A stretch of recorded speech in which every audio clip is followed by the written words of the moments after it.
এক পরিবারের কথা। স্ত্রী তার স্বামীকে রোজার মাসে খাদ্যদ্রব্য দাম বৃদ্ধি হওয়ার কারণে বেশি বেশি করে খাদ্যদ্রব্য আনতে বললেন। ওগো, সহ্য, রোজার মাসে খাদ্যদ্রব্য হু হু করে দাম বৃদ্ধি শুরু হয়েছে, আগে খরচ করে আনো। কই ব্যাগটা দাও, ব্যাগটা দাও, বাজার যাচ্ছি তো।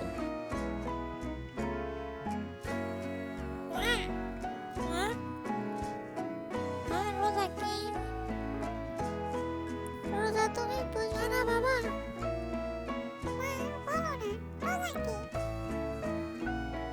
শোনো বাবা, রোজা হলো সারাদিন উপাস বা না খেয়ে থাকাকে রোজা বলে। ভালো করে বলো না মা, না খেয়ে থাকা কি রোজা? এটা তো সহজ কাজ বাবা। সহজ না বাবা, ও রাতে সেহরি খাইতে হয় আর সন্ধ্যায় ইফতার করতে হয়। এই সারাদিন কোনো খাবার ও পানি পান করা যাবে না, এই নিয়ম মানতে হয়, তাকে রোজা বলে বাবা। মা, না খেয়ে থাকা কি রোজা বলে? আমি তো এটাই জানি বাবা।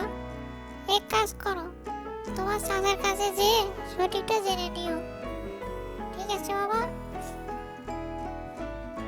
চাচা চাচা, মা বললো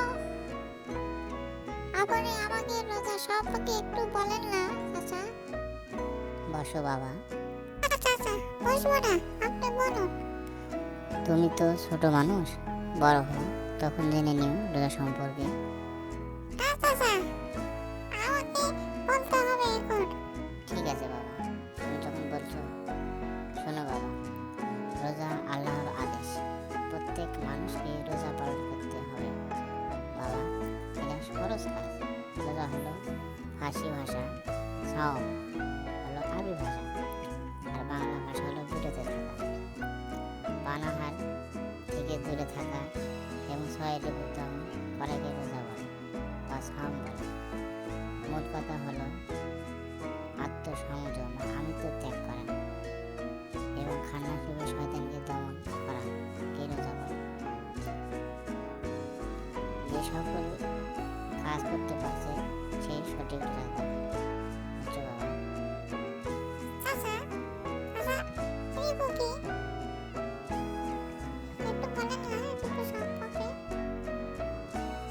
ও রিপু, বাবা রিপু হলো কাম, ক্রোধ, লোভ, মোহ, মদ, মাধুর্য, এই ছয় রিপুকে যে দমন করতে পারছে সেই তো সঠিক রোজাদার।